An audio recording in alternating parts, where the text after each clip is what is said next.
Welcome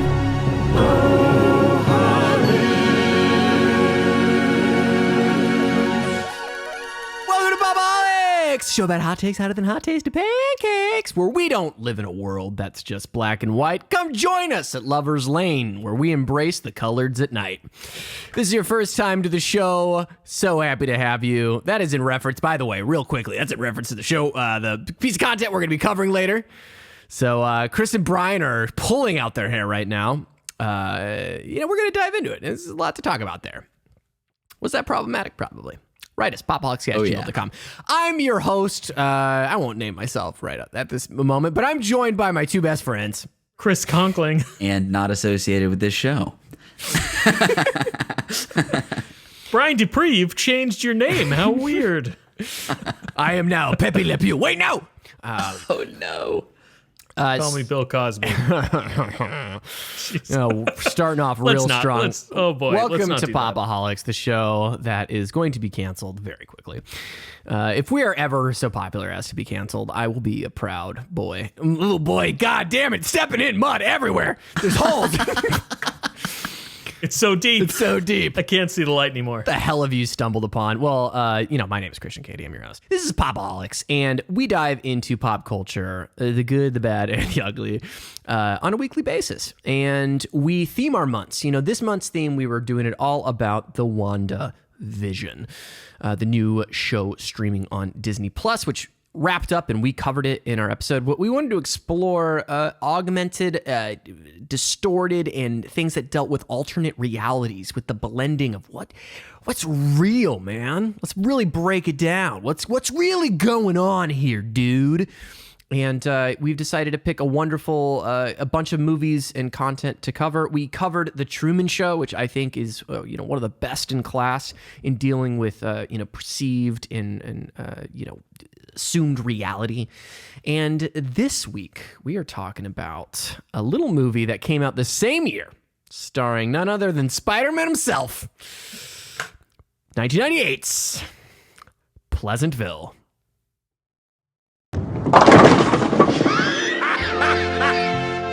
There's a place where life is simple. People are perfect.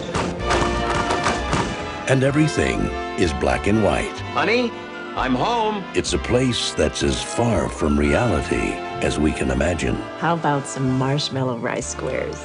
Those are swell. But maybe it's a lot closer Let me see that. than we think.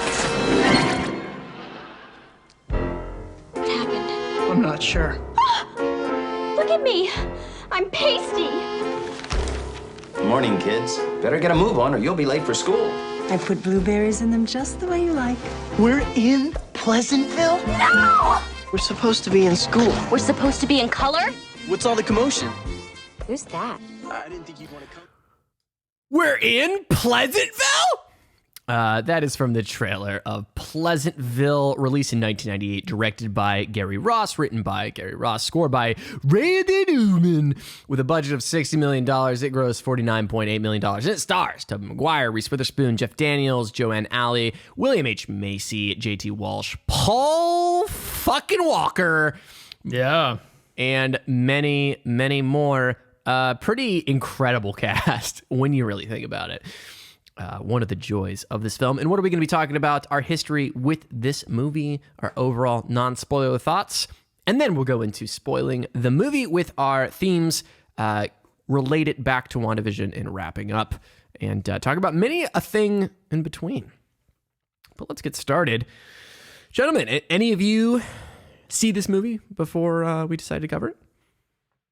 I have, actually. Well, it's a complicated past because I actually did watch this movie growing up. However, I only caught it on television, at which point I can only assume that it was heavily edited, because watching it this time around, I had forgotten how much of a role the sexual part of this movie played in its narrative. So the cuts that I've seen prior to this watching were definitely the television friendly cuts because it wasn't on HBO. But growing up, I did enjoy this movie quite a bit. What about you guys? I had actually never seen this movie prior to watching it for covering exciting. it. Oh, okay. Yeah, this was one of the ones where I remember seeing ads for it way back in the day growing up. But more specifically, I remember it always being at Blockbuster. Like the cover is kind of ingrained in my head as something that was always there, but that I never checked out. And yeah, I was pretty excited coming back to this one, something that seems like a lot of people did see growing up or relatively young. So yeah, not much history with it, but excited to dig into it. Yeah, I was drawn to this movie because of the main male actor, Tobey Maguire, and I was a big fan of Spider-Man, so I wanted to see everything he's in. And I also loved sitcoms growing up, and I had watched reruns of I Love Lucy and the Dick Van Dyke Show and all that. So this was kind of right up my alley as I was growing up. And I was a big fan of the Truman Show even as a kid. So this kind of content really spoke to me. And I remember watching it and definitely not feeling the sense even as a kid of like, oh, this has the gravitas and the well produced nature and just really well thought out and just all the stars aligning as Truman Show. But I remember enjoying it, but not enough to revisit it. I think I only saw the movie once. And definitely kind of didn't love how it wrapped up. So I remember seeing it and thinking it was okay as a kid. So it is really cool to revisit it with the 2021 lenses. So let's dive into our non-spoiler opinions of Pleasantville. Brian, I'm really curious. As a first-time watcher of this film, what are your initial impressions? I feel like this is a movie that would be made differently today. I think that's the first thing I say. I feel like at the time it was probably doing a lot and seems to be thematically trying to do a lot here. I think maybe to its detriment. It kind of is a bit all over the place with what it's trying to say ultimately.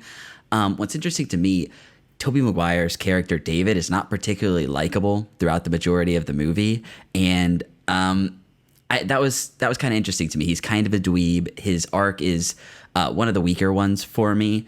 And I found myself, Tobey Maguire and Reese Witherspoon did fine, but I found myself more drawn to Jeff Daniels' character, Joanne Allen, as well as William H. Macy. They were kind of the emotional center of the film for me, and that was where it was at its strongest. Also, Don Knotts, seeing Don Knotts pop up in the way that he does was just perfect, having seen him on things like, I think he was on Three's Company, but a bunch of sitcoms from way back.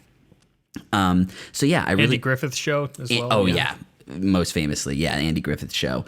I think it looks really interesting. Chris, you had noted it was one of the first films that was doing some post coloration with. It was one of the first films to be digitized so they can manipulate the color saturation. And I think the look of the film is one of the strongest suits for me. The way they do the set design and the coloration and how strange and kind of off-putting the grayscale versus the people who are in full color is really well done and sets the tone of the movie well. It's the kind of thing where, like I said, it feels like it would definitely be done differently today. After having seen Do the Right Thing for the first time recently, there's clearly stuff in the 90s that is covering some of the topics this is trying to cover in what I think are superior ways. But it's Reese Witherspoon and Tobey Maguire. There's a lot of faces you'll know, some decent comedy, and overall, it's not. I don't regret watching it at all, but it's not going to be one of my top tier reality distortion movies, and I think it may hurt. It may be hurt by me seeing so many other movies that do similar stuff to this and TV shows coming off of WandaVision. So, yeah, I think if I had seen it in 1998, I'd probably have a little more of a nostalgic elements to it, to my opinion. But overall, I think it's a good movie, even though it doesn't land all of its punches that it's trying to throw. I think you're wrapping it up I think your opinion is very concise and very I think we're going to be pretty much in alignment with a lot of the stuff you said. Just to back up for the listener, if you haven't heard of Pleasantville, Pleasantville is a movie about Tobey Maguire and his sister, Reese Witherspoon, David and Jennifer, and they're living in modern day, and by modern day we mean late 90s, suburban America and going to like high school. A lot of Janko jeans going around. A lot of denim jean jackets, which it kind of sounds like 2021. I don't know what the kids are wearing. Dude, I love the cyclical. 90s clothes at the beginning of the film. Yeah. So they're growing up in that. David is obsessed with a show called Pleasantville, and Reese Witherspoon is trying to fuck a boy, and they're conflicted about who's going to take over the TV because she wants to watch it with her hot date, and he wants to watch the Pleasantville Marathon because he's going to be part of like a special, I don't know, sweepstakes or something. Contest. Contest. It's a contest. Thank you. Great word for To win $1,000. Yeah, 'cause He has it in the bag. Well, in the beginning. he needs to buy that car to impress Mary Jane. So they fight over the remote. Don Knotts shows up out of nowhere and gives them a remote that teleports them into the world of 1950s Pleasantville, where everything's perfect. And Reese Witherspoon is like, "Well, I'm in Pleasantville. I'm gonna try to fuck a boy." And then calamity ensues. So that is the basic premise. If you are wondering what this is about, did I do a good job? Did Christian explain the plot well? Oh, Christian explains the plot. That needs to make Bringing it it sound back, like yes. There you go. Is that good? The best bumper on the show. Yeah, I think you did. That's a good job. You did a good job. So with that context, yes. Chris, please, now that we've caught the listeners up with what this film is, if they weren't informed before, what are your initial non-spoiler opinions? No, like you said, Christian, I think Brian summed it up really well. You actually took the words right out of my mouth, Brian. This, despite my connection to watching it when I was younger, this is a good movie. It's not a great movie, but it is a good movie. And I do think it's worth at least one watch at some point in time. You know, the performances really are delivered well. Like you said, Joan Allen, William H. Macy, Jeff Daniels, they're definitely the strongest performances within the movie. But Reese Witherspoon and Tobey Maguire are also delivering stellar performances. You know, there are a lot on those characters' shoulders that they have to do. They have to both pull off the perfect utopian Pleasantville persona, as well as the flip side of that later in the movie, right? I think the movie is doing a lot of interesting things technically, as far as the production goes. Like we mentioned, this was one of the first films to digitize the 35 millimeter film so they could manipulate the color and make it both black and white and in Technicolor at the same time, which is really cool. It's a cool part of film history. But there are elements that it kind of falters on. You know, there are story elements that I think you only could have gotten away with in 1998. Like these threads that are just kind of left hanging and unexplained. And then the movie, and we'll talk about this a little bit later in the episode, but the movie tries to say one thing within the first two acts of the film, and then kind of pivots and tacks on another theme in the tail end of the second act and the third act. Hard left turn. Yeah, it just really doesn't deliver on that. And we'll get into that more. But I also completely agree with you, Brian, when you said that this film would have been made differently now in 2021, which I feel like is obvious, right? Like, yeah, like most things. Despite like the technical achievements we've made in film, I think casting also would have been really different. Exactly, right. With some of the themes that it's trying to portray, it should have had a different There's cast. a sign Let me in just say referencing that. to, a little bit of a spoiler, but there's a sign in the movie in reference to my opening zinger, which made Brian almost have a heart attack. It literally said like no color, So there's a sign that says that, and yet there is no people of color in this entire film. Right, we'll get to that. But yeah, overall, like you said, Brian, it's fun to see Don Knotts. His character is inexplicably appears, but again, we'll I fix feel like you for good. It's just kind of like a tropey thing from that era of filmmaking, the 80s and 90s. Like they didn't need a reason. He just appears out of nowhere. But yeah, this is a good movie. If I had to rate it, I would probably give it like a 6 out of 10. I feel like that's a solid grade for this film. It's a watchable flick, right? And I will revisit it in my life again. I can definitely tell you that. Yeah, this movie follows like the logic of Click, Yeah, which Click came out after. Similar, course, yeah. But, very similar in its just mysterious, magical remote scenario. I think I'm a little warmer on the film than you guys. I think it holds up in a lot of different ways, and I mean, dude, I couldn't help but throughout this film, and we'll dive deeper, but there are images where I was immediately thinking of the events of January 6th, like immediately was like, oh, this is MAGA territory we're in. It really has this vibe that is very 2016 and now in the present that I thought agree with that, Christian, resonated yeah. very, Definitely. very cleanly. There's a lot of clunky shit though. You know, the first and back half of this is really the most problematic as far as contextually and kind of like you said, Brian, how they would do it different. But I do believe the meat of this film, like the interpersonal relationships between the characters of Pleasantville, are extremely well done. The fault is in our main characters, and I do believe that both main characters have strong points and very weak points in which one of our main characters is almost completely written off like halfway through. It's very strange. So there's a lot of clunky shit from a writing perspective, but I love the concept, and I think that execution on a production level is excellent. I think the black and white mixing with the color stuff is so well done, and I think it looks better than if someone that wasn't as deft with today's technology wouldn't pull it off as well. There's very little nitpicking. There's some stuff, especially when they get into the really, some people are in color, some things aren't, and then some things are. There's some weird hue stuff happening, and maybe that's a trick of the eye. Maybe it's actually a thing they have to correct for in the human eye, but there are some weird things where you can see in the black and white images some of the color saturating that area. So there were some challenges there. But I think as a whole, I mean, it really pulls it off. And God, I have to say, some of the stuff with Jeff Daniels and Joanne Allen is just great. Excellent. Just Really? great.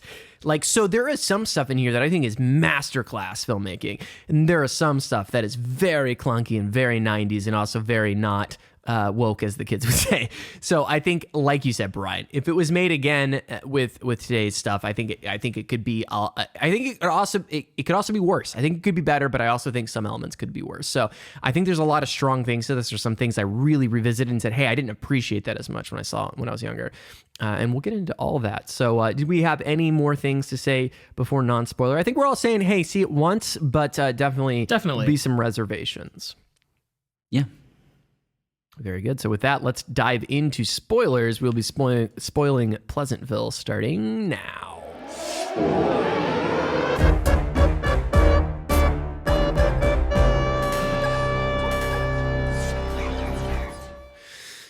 So what is this movie trying to say? It does seem like, on the surface, and even diving into it, it seems like a heavy message movie. But the message might be a little muddled. Chris, let's start with you. I think largely, and I mentioned this earlier, where we start the film with there being a strong message for one thing specifically, and then it kind of pivots and adds on something else at the tail end of it. But I think largely this film is about repression. Repression of sexuality, repression of passion, repression of emotion. And one of the very interesting aspects of this movie is as Jen and David enter into Pleasantville and kind of expose Pleasantville to all these modern concepts, you start to see the town transition from black and white into color. And I really love how a lot of these characters have their individual epiphany moments, right? It doesn't all have to be about sexuality or love. Reese Witherspoon's character finally transitions to Technicolor when she discovers that she's actually smarter than she thought she was in modern 1990s high school life. She finds confidence within herself. Tobey Maguire kind of finds a similar confidence in a different way. Or you have Joan Allen playing the mother of this nuclear sitcom family, discovering her sexuality and transitioning to Technicolor. But I do really like the way the film deals with this first theme of repression. Visually, I like the way they've accomplished this. And I like that it's not just about one type of repression in particular. Now, the latter half of the movie is really trying to make a statement about race. Once people in Pleasantville start to transition into Technicolor, the mayor gets in an uproar about how the culture of Pleasantville is essentially being destroyed by all these people becoming enlightened, experiencing the true joys that life has to offer. And his main goal is to essentially keep Pleasantville, quote unquote, perfect. And while there's a ton of references with both the verbiage that they're using and how the characters that are stuck in black and white are reacting to the Technicolor characters, like I said, maybe in 1998, this was a progressive film, but I think through the lens of a 2021 eye, it kind of seems a little in poor taste, especially considering, like you mentioned, Christian, the entire cast is Caucasian.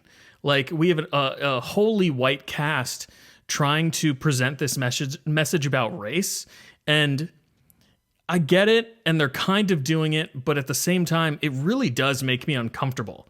Like, they're just not the people to be doing this, I suppose. I don't know how you guys feel about it, but those were kind of my thoughts of the themes of the film and like what worked and what didn't. Brian, what are your thoughts?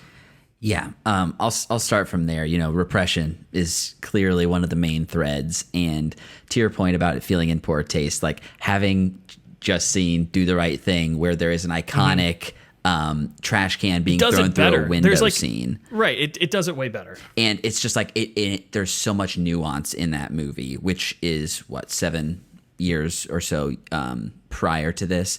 So having recently seen that, the racial elements definitely seem in poor taste. Where what it does get right, I think, is showing how this sort of sexual conservative repression can lead to taking people's rights away, or trying to limit art, trying to limit what people can do generally, right? So in terms of Christian, like you were saying, how relevant these things are today, people who dream of this idealized 50s where there are literally no people of color, any change to that clearly repressed and very oversimplified and false sense of normalcy that excludes a huge portion of people has never been real, right? And this movie shows how there is that dark underbelly underneath, but there's also a lot of curiosity. All these people have kind of been beaten into submission and are kind of aware of where they are. And this is where, again, one of the themes that I don't fully understand. They're clearly trying to do something with Judeo-Christian imagery of the Garden of Eden, but it almost seems like, especially with that apple, with the apple explicitly, it almost seems like our main character, so Jennifer, basically introduces sex into the universe, which I'm not going to get deep into theories about the Garden of Eden, but there is some sexual implications potentially in Genesis for what was happening there. So it almost seems like our main characters are the snake bringing a new type of way to see the world to these characters. Definitely. Paul Walker's snake. My goodness, he was smitten after his experience. Obviously, Was it you that I texted? Or I can't remember. It was beautiful. you or Erica, but my girlfriend loves this film. And I think I texted her because she loves Reese Witherspoon. She had like the inverse attraction to it, where I was like, oh, I want to see Tobey Maguire. And she was like, oh, I have to see Reese Witherspoon when she was younger. And she was much more attached to the film. And I think I texted her, yeah, I'm digging this movie. Reese Witherspoon comes into this film and fucks the soul out of Paul Walker. It's literally, yeah. So that's kind of kicks things off. I think that's underwritten. I'm not sure exactly what they're trying to say there. There could potentially be a cool idea there about what pre eating of the fruit Eden looked like, what a quote unquote perfect world would functionally be like, and how it's kind of very not human in the way that we understand humanity. Sure. So Yeah, there's something that yeah. could potentially work there, but it didn't get fleshed out too well. Aside from that, it tries to make this point at the end that there is no ideal, really. You kind of have to take everything as it comes. I think that, too, is kind of underdeveloped. The strongest stuff, I think, like you had said, Christian, the Jeff Daniels relationship with Joan Allen and oh my God, the whole if I could artistic just spirit. Just stop you right there. Is this the film that everybody realized Jeff Daniels was like an incredible actor? Dramatic actor. I mean, I don't when know. he's talking to Tobey Maguire's character at the very beginning, and he's talking about what he was trying to do, and that he couldn't complete his task because it didn't fit perfectly. Like he's like breaking it down. He's like, I was cleaning up the glasses, and then you were supposed to flip the burgers, and you weren't there to flip the burgers, so I didn't know what to do. And he said he's wiping down the counter, and typically he comes and puts out the napkins. When he's wiping it down, that was like the freakiest moments of WandaVision. Well, we'll get into that, but that, like, someone being so trapped in their patterns that they can't escape them, right? Yeah, but even then when he's like in denial and Tobey Maguire is still trying to keep the reality alive, and he goes, no, don't think about that. And he's like, oh, okay, I guess I won't think about that. And the way it's such a challenging, because it's not Shakespeare, let's be honest, but it's like competently written. But he's delivering it at such another level, and I was kind of like, oh my goodness, how come I didn't realize Jeff Daniels is just one of the most phenomenal actors? And this is what goes back to my point of Dumb and Dumber, one of the most rewatchable films of all time. Anyway, continue, Brian. Sorry to interrupt you. No, in wrapping up, yeah, I think I'll let you definitely go on about that. But yeah, the repression, how powerful people who don't want change or want a regressive society will try and force others into their vision of the world. There's something very true and relevant about that. In terms of Reese Witherspoon's character, Jennifer, she is like just such a, I don't know if it's a trope exactly, but she literally has a line that says, I did the slut thing, David. It got kind of old. And it was just so absurd to me. It's like, oh, so she was sexually active and therefore dumb, and now she's smart and doesn't want to have sex anymore. It seemed like a kind of regressive, conservative type of character in itself who chooses to stay in the fake world. So I didn't fully understand what they were trying to do with her. And I feel like she wasn't. So many problems with that. Yeah. Story beat, but we can talk about that after Christian gives his thematic impressions. Yeah, I would say her character is not well utilized or developed after the second act. You know, it's like she's not important. She's ancillary, and that's a bit of a disappointment. That's one of my biggest disappointments coming away, because I'm like, oh, she's such a strong character, and then she's just kind of like, well, I was quite the whore, and then I realized that being a whore wasn't all it's cracked up to be. And yeah, they kind of she's kind of the catalyst for everything that takes place within the story, which is, and then she just disappears for the latter half of the film. Right, and let it not be she's lost. Like, oh, she served her purpose. Let it not be Goodbye. lost that her character's name in Pleasantville is Mary Sue, which means that she fits that trope well. Mary Sue, a term that's for a good character point, Christian. That's a good point. But, you know, work a little bit beyond that. Like, you can make her real character, I think. All of when the did friends' that term names come having like into two parts. being, though? I do not have that information pulled up. I feel like it's a more modern term, but No, I think it was. Mary Sue is older than that. I'm pretty sure the writers made it. So we'll do some research. Come back. Maybe I'm wrong, but I believe that term has been around since like the 80s or 70s. Coined by modern Paula filmmaking. Smith as a character's name in the 1973 parody short story A Trekkie's Tale. there we go. A Trekkie's Tale. Awesome. That was before Star Trek. It's fan fiction, I believe. Yeah. Oh, incredible. Thank you, Brian. Fun fact guy. Always coming through. What do I think this movie's about? Oh, boy. That's a loaded question.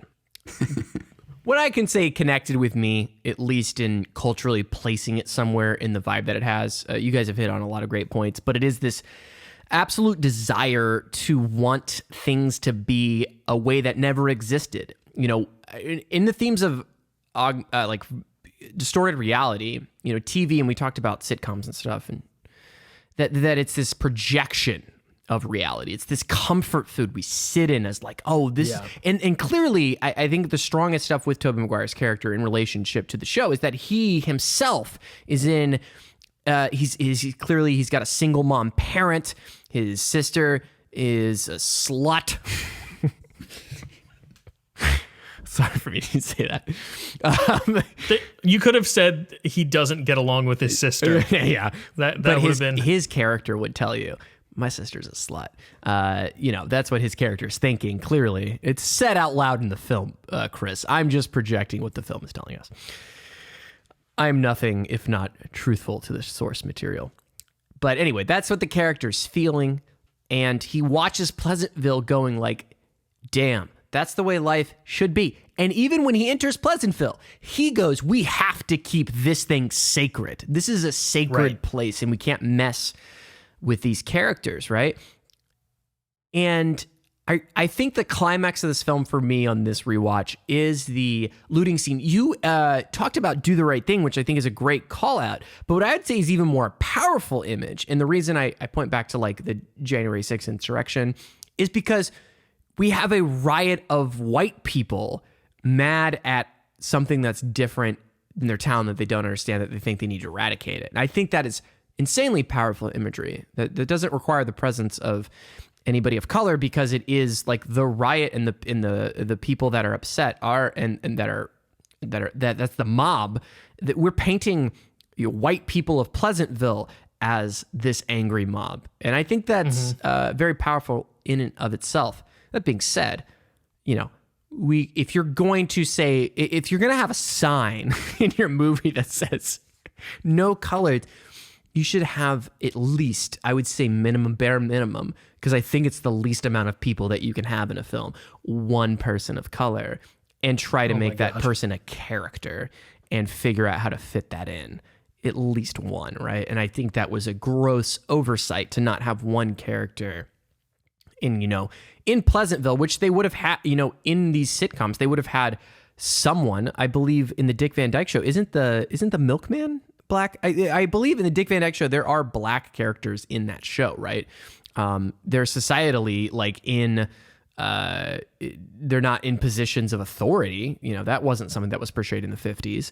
But you could do that, and that character self-realizing, and our characters grappling with that while you're trying to make a statement of race. That is really the worst part. And I think kind of the great thing about art now and people's direction, people seem to have critics and creators alike seem to have a much better direction of, hey, we need to make this inclusive, especially, God damn it, if you're going to talk about race. And I think that's definitely where it falls apart. And it really makes the Tobey Maguire's character standing up and grandstanding in front of, the judge, jury, and executioner that is the mayor of Pleasantville, just not super powerful, because it's like, where's this character's coming from to like say all this? To say like we need to be accepting. That's really, really the worst part of it. But that being said, that really just doesn't work right now. That being said, I do think the meat and potatoes. Go ahead, please. Can I just really quickly say about the courtroom scene, the visual of all the people in color above and all the people not in color below was beautiful and striking, very well done. Definitely. Yes, striking indeed. Yeah, and I think it would have been made more powerful if I agree. Yeah. Also, William H. Macy's turn, the way they shot that and that reveal is also very good. Oh my God. Love some William H. Macy. Can we just point out, oh my God, I have to point this out. Where's my dinner? Where's my dinner? It's so tragic. It's tragic and hilarious and beautiful. It's I have no sympathy for him whatsoever. It's the part of the movie that isn't trying to say a race thing working really well, and they really just either didn't have to tackle it or made it more inclusive of a picture. And I think back to the point of the riot scene with the people. I think it does work as far as like, we don't accept things that are different or things that explore things that we're not comfortable with. I think it explores that well. It's just the imagery and the nomenclature of everything that makes it extremely problematic to not have people included. But I don't, you guys picked up on the race thing really quickly. It's definitely there. I'm going to say it's there. I'm going to say you can watch it without the lens of race and just insert diversity and people different. The problem is the film has no diversity other than people change into living color. So I think you're pointing out a really strong thing. I would say that it's, from what I'm seeing as the writer's textual and subtextual writing, it's very on the edges of just saying things that are different that upset Pleasantville, not necessarily race. It's just there were some bad production design decisions that were made along the way. The no colored signs, like you mentioned, that's where you can't not think of race when you see that. Yeah. Exactly. And I think that was like the othering and taking back to this is a problem with the 50s. It's just the film doesn't bother to follow up with that. And I think that is a afterthought of like, oh, that'll be powerful, you know, and it is. And I don't think it works particularly well. But I will say, I think the film thematically isn't as messy as you guys are saying, because I don't think the film, other than the things that we've definitely covered immensely, I don't think the film is saying much more about race beyond that kind of imagery and that kind of stuff. It really seems to be very focused on values and keeping everything samey. And, you know, you could say that much about the patriarchy. I think where the film is better is that I think the film tackles a woman like leaving her husband very well and like has women representation well in the film. And that's why that theme works a lot better about like her discovering herself and being her own person and discovering her sexuality, right? And that is in the character of Betty Parker, played by Joan Allen. That scene I think is really well done, and it made me think of The Burning Bush as well, as she has this sexual awakening. The tree outside catches on fire, so definitely some biblical imagery happening here. Yeah, and two scenes outside of theme though. To speak to that scene, I love that the firefighters and the citizens of Pleasantville literally have no idea what a fire is. Incredible, yeah. Despite cooking and everything, they see the fire. Nothing has ever burned in Pleasantville before. And so David just has to be like, just have Cat? no context. Yeah, so good too. Great. That's a great scene. Well executed. That is a great scene, yeah. And that's like Tobey Maguire's, nerdy trying to figure it out antics work really well. I think that's a scene that plays really well to his strengths, where he just goes cat. So good. So I don't know how to get it in, but the whole basketball gag where they're all perfect. It's one of my until- favorite so gags. There is some great stuff. That's what I'm saying. The highs of this movie are really good, and I really enjoyed the basketball I don't thing. mean to beat up He too much on tells it. the story, and then they all go to shoot and just miss. And they're trying to, and the mayor is excellent. trying to grapple with like winning, and it's like, well, you can't win them all, but it's like, but we've won them all. Yeah. Right. And it's like, But the funny thing is they are aware of the saying, you can't win them all. And William H. Macy's character is like, I guess that's what they mean when they say you can't win them all. We've never experienced this before, but I suppose that's the meaning of that phrase.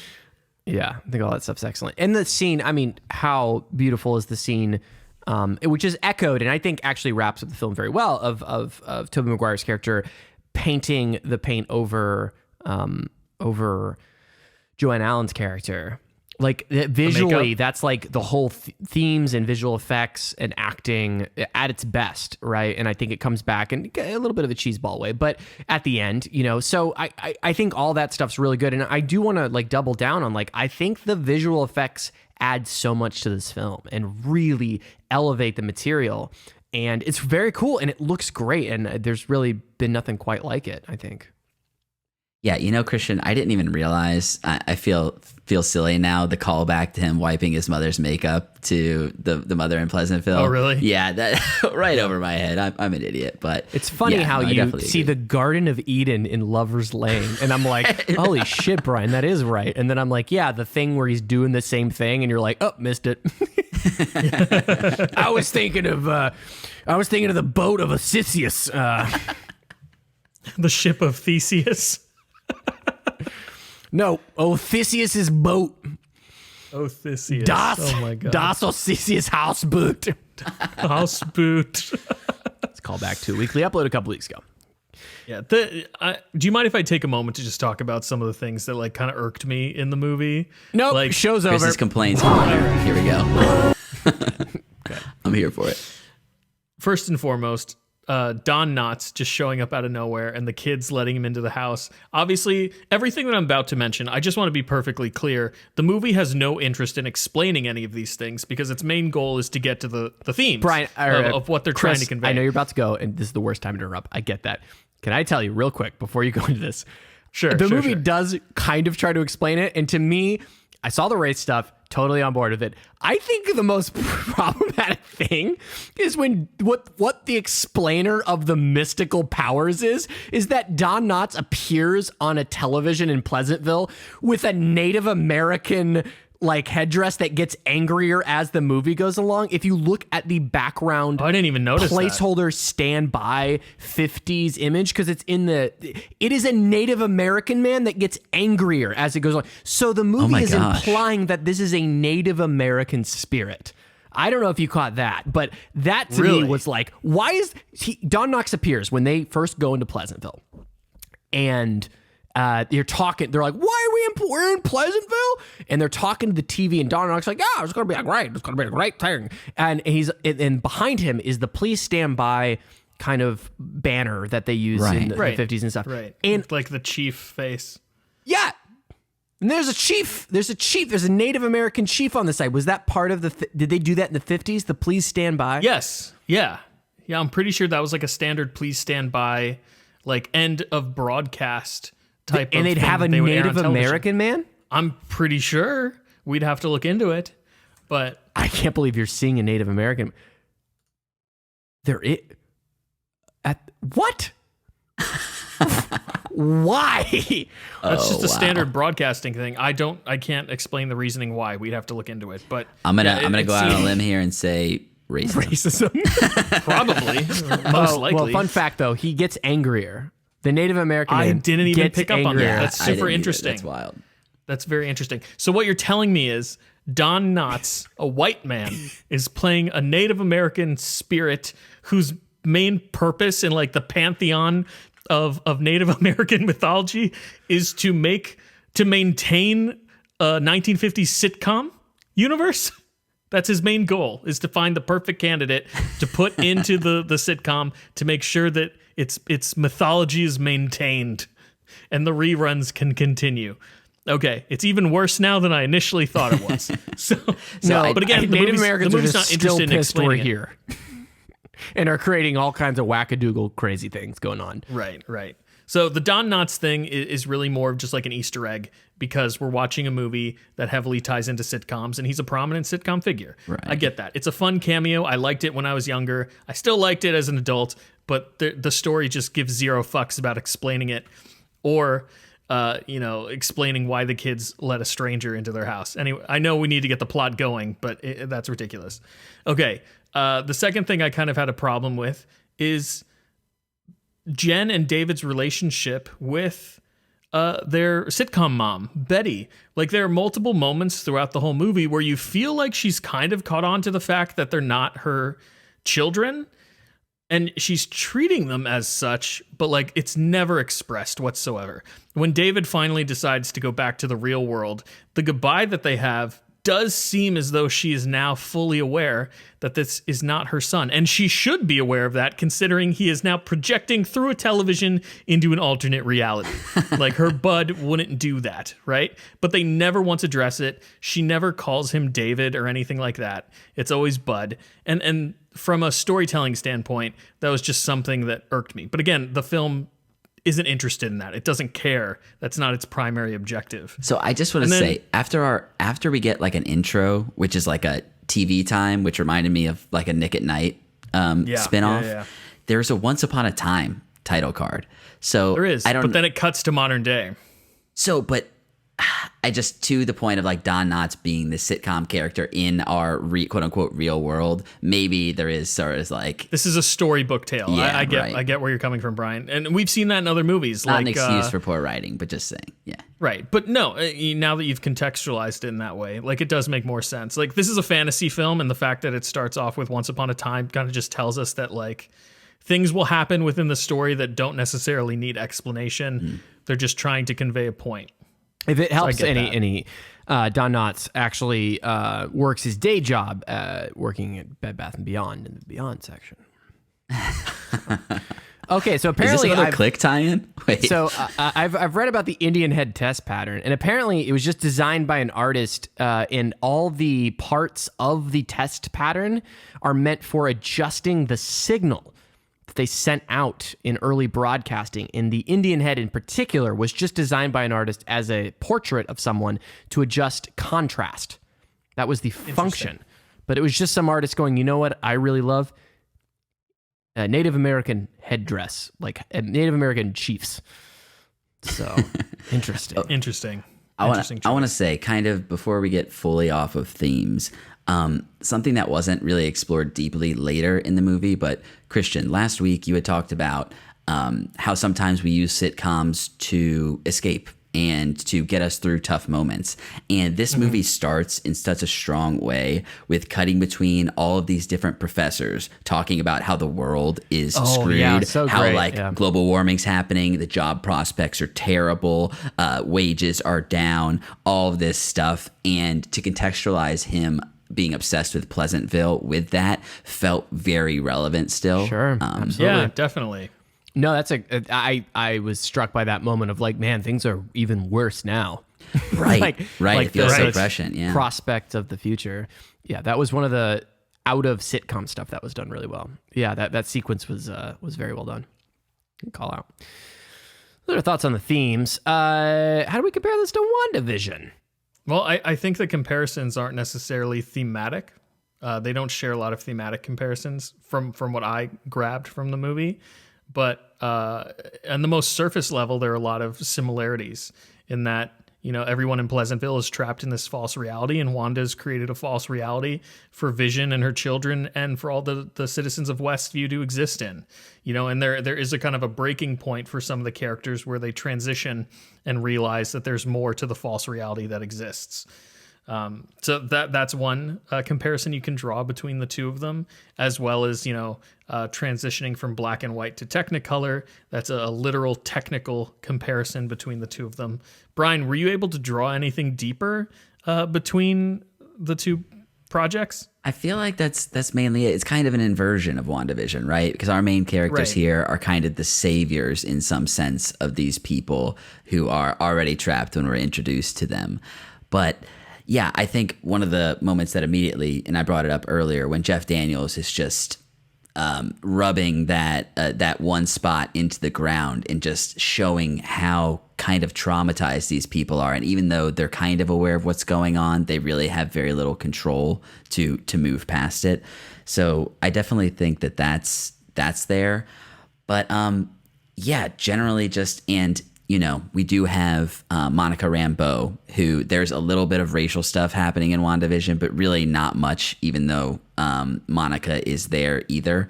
So I can't say it really handles that particularly better, but just the whole idea of characters losing themselves in this false reality to cope. It starts there, and it's what drives us. And Tobey Maguire does have his arc. It's not the strongest part of the movie, but he realizes that he does want to leave this false reality and, ultimately go out and found his courage to live his life outside of what he's consuming.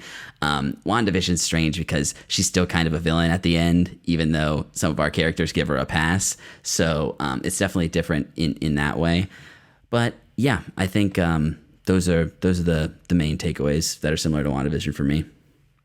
Yeah, I appreciated how the both works show the borders of the reality. In one particular, I appreciate how in Pleasantville roads go nowhere, right? They just loop back around. Yeah. Oh and my we even gosh. see that in WandaVision, where it's like we don't even know where to go after we're past this point because nothing exists outside of this. And that myopic view of the world that the characters under the spell of the fake reality are under. I thought that was both employed that very well. And so if you're looking to create your own false reality narrative, it's very important to show clear borders where the characters are able to imagine themselves.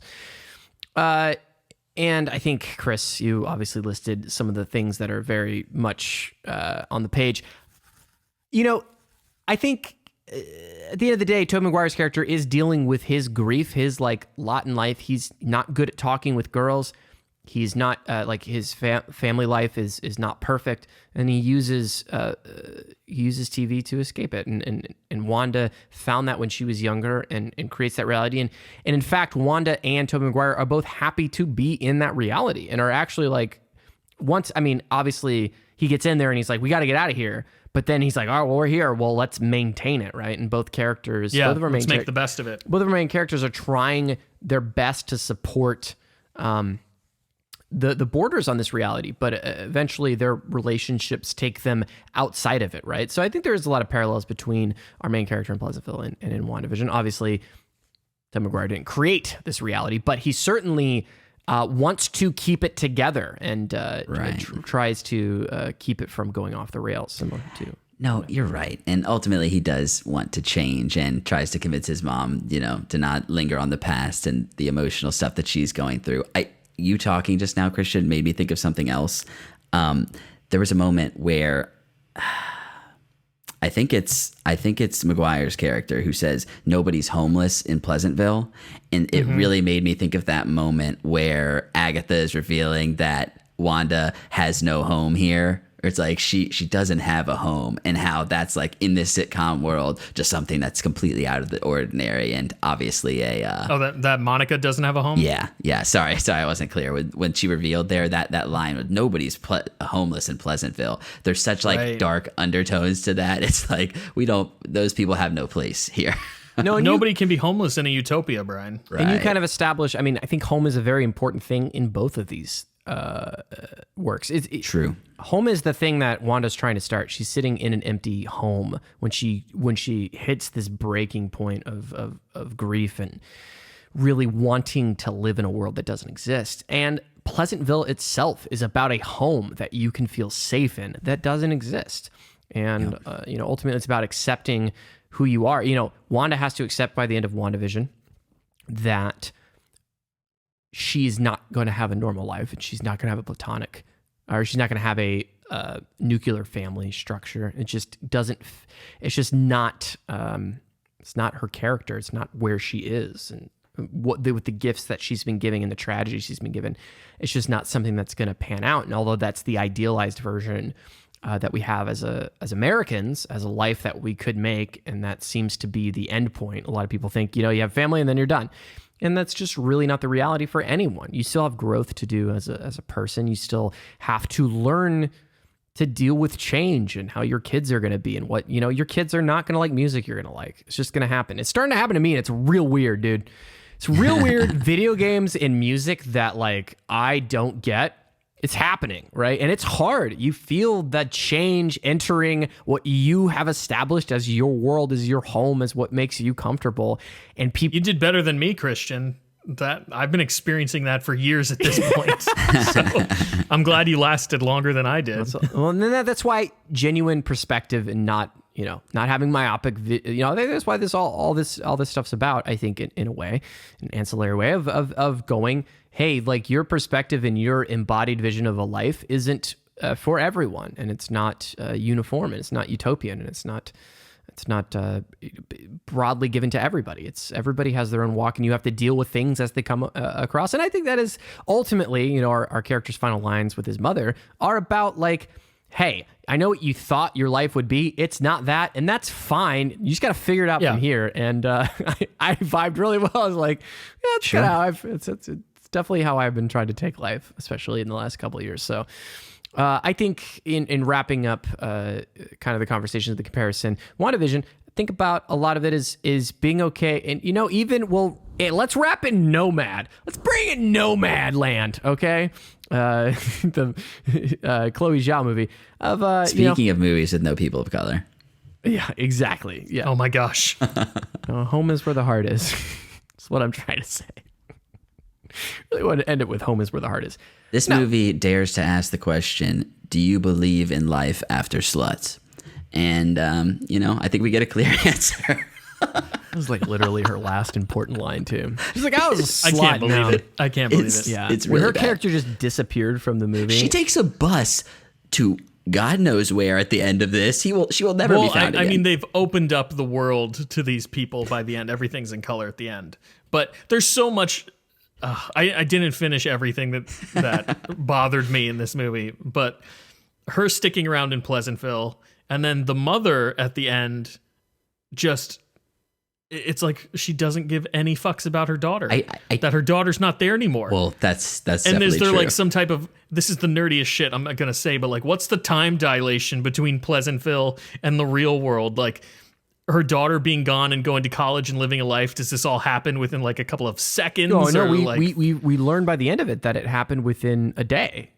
She got her acceptance letter, the whole deal, right? Yeah. I do want to say, to her character's the film credit, doesn't care, like I said, but One of the funniest Brian. moments that made me laugh out loud was her friends asking if Paul Walker's character had given her the pin, and they say, "Did he give it to you?" And she's like, "I don't think he even knows how." And I just thought I don't know, the sexual elements of that did The work for me innuendo. at times. The innuendo, yes. God, Yeah, that Paul was Walker in this film. R.I.P. Paul Walker. I think he's great. Rest in real. peace, for real. I think he is excellent in this. He's doing the golly gee whiz thing, super great, and I really appreciate him. You know, I love him. He's obviously in the Fast and Furious. That's what he's known for. But he's in a film called Running Scared, which hopefully we can cover at some point, because that film is like a face-off-esque. It's a very ludicrous action thriller that is a lot of fun that you can't take seriously, but it's so much fun. And I really appreciate seeing him. This was one of his biggest breakout roles. Oh, okay. Yeah, this is before the Fast series. And it was. I just love seeing him do something different. He was obviously very capable of doing quite a lot of different roles. He got, moved into the Fast series, and he was riding that, and good for him. He was making a lot of money and stuff. And it's very sad that he had a tragic end, because I do think, especially from seeing this, there was a lot of potential there for deep dramatic work. And yeah, like I said, rest in peace. It's very, very sweet to see him in something like this. I was like, oh, that dude was like an actor. Like, he wasn't just the Fast guy. He was like a legitimate actor, and he's making himself vulnerable, and he's known as this like hyper masculine character, right? He really is that. That is what he's going to be embodied in for life in so many people. And it's wonderful seeing an actor be fluid in that way, and I think he's great in this film. Agreed. I agree. That big smile, that big goofy smile, so great. Aw.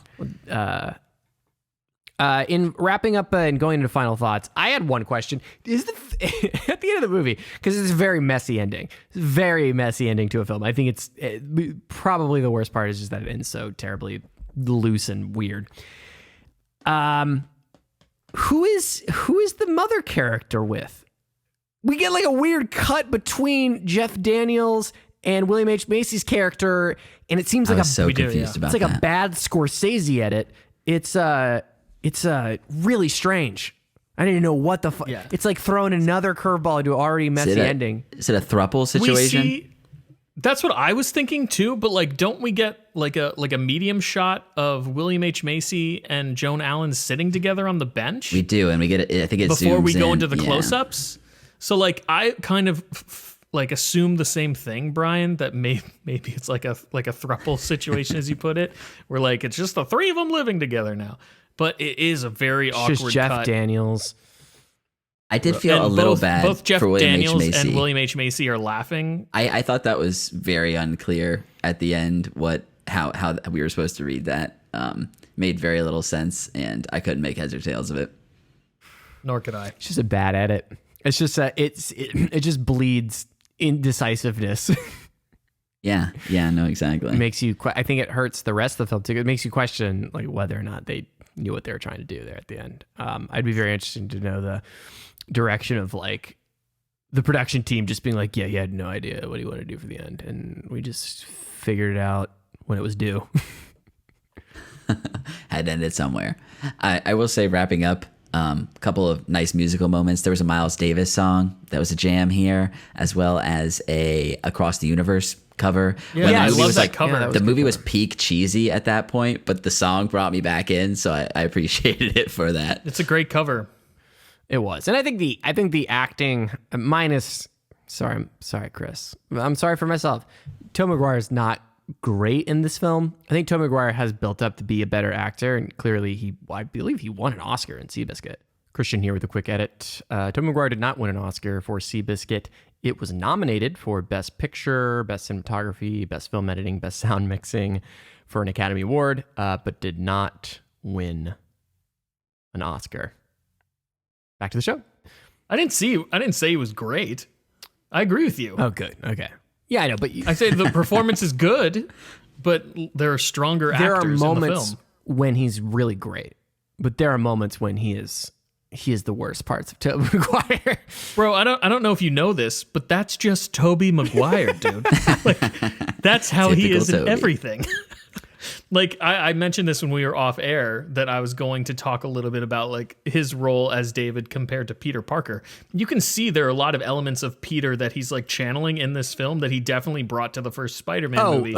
Especially Raimi saw this movie and said, "That's he's like, that's Peter Parker." Yes. Yeah, 100%. And he did a couple of films in between Pleasantville and the first Spider-Man, but that's absolutely what must have happened. Raimi seeing it and being like, he's perfect. Especially in the scene where he punches out his classmate to save Betty. That's like a very Peter Parker Spider-Man being heroic moment. And he's channeling all the same type of like inflection and his face looks identical to the stuff he was doing in Spider-Man. Like, this is Peter Parker. It's the same character. So, Chris, I'm glad you brought that up because we didn't really talk about how once sexuality is introduced, how quickly some of the men just harass and nearly assault women. I thought that was really well done as well, even though it was kind of short-lived. Yeah. Yeah, that was terrible. Any other final thoughts? I think we pretty much wrapped it up. See it at least once. It's worth watching once. I think you'll enjoy it. I'll end it with a quote from the movie. It's not supposed to be anything. I'm sorry. Maybe Pleasantville isn't so pleasant after all. That'll do it for this episode of Pop-O-Holics. You can email us at popholicscast@gmail.com. Also, leave us a 5-star review if you enjoyed this conversation. Any feedback, please email us. We'd love to hear it. We'd love to get better and figure out what you want us to cover. If you leave us a 5-star review and write out a written review, we will read it on our weekly uploads. Our weekly uploads are, as it implies, as the name suggests, weekly dives into content going on in the world of pop culture, news, what we've been watching, reading, listening, and playing. So check those out. Gentlemen, what are we covering next week? Next week, we're going to be continuing our Reality Distortion Month with Dark City, another film from 1998. And we're going to have special guest on the show for the first time, a friend of Christian and I's from college, Nick Hishma. He's the one that actually introduced the film to both of us. So that'll be very exciting. Tune in. It's going to be a cool conversation. I don't know how we're going to be doing backflips to compare WandaVision to Dark City. Oh, there's it's going to be very... we'll see. We'll find out. Yeah, stay tuned to figure out how we do that. Please stand by Native American figurehead for no reason other than racism. Man, that is the most appalling learn that I had, is that I'm going to be wrestling with that. Just like, it's not even mentioned too. It's just kind of like the artist wanted it. That's what he's... Such an arbitrary thing. Yeah. I guess because their headdress is white, their hair is black, and they are of darker skin complexion, but not quite, what you'd consider like a blacker skin complexion. So in contrast testing, Native American with a headdress with black hair, as far as contrast goes, I guess that functions well. You also could have like used a bowl of various fruit, and the bowl could have been like a white color. I'm just saying there are more non-racist ways to go. I'm pointing out the only justification of like why it makes sense. Just the first thing to come to someone's head when like an artist's head when they're just like, contrast. When I think of contrast, I thought of a Native American chief. It's ridiculous. Okay. Hey, man, it was a different time. It's a different time in Pleasantville. Truth. All right. Hey, we started off a little racist. We're ending a little racist. That's just Pleasantville, bro. I'm sorry. I hate to break it to you. That's just the Pleasantville way. Thank you so much for listening. What is... I was going to make a stupid WandaVision joke. Go ahead. What is Pleasantville if not racism persevering?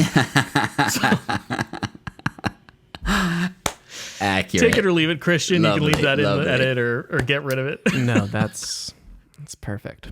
That is perfect. Where can people find more of your racist ramblings on the internet, Chris? My non-racist ramblings, but mostly nerdy ramblings, you can find over on Twitter at Chris Conkling. And you can find me at True Pop-O-Holic. And you can find me trying to figure out how to use Twitter at Christian Katie. My bandman at Satire. Search water.jpg and Bad Karaoke on your favorite streaming platform and listen. We'll see you next week on a very not racist, very inclusive episode of Pop-O-Holics.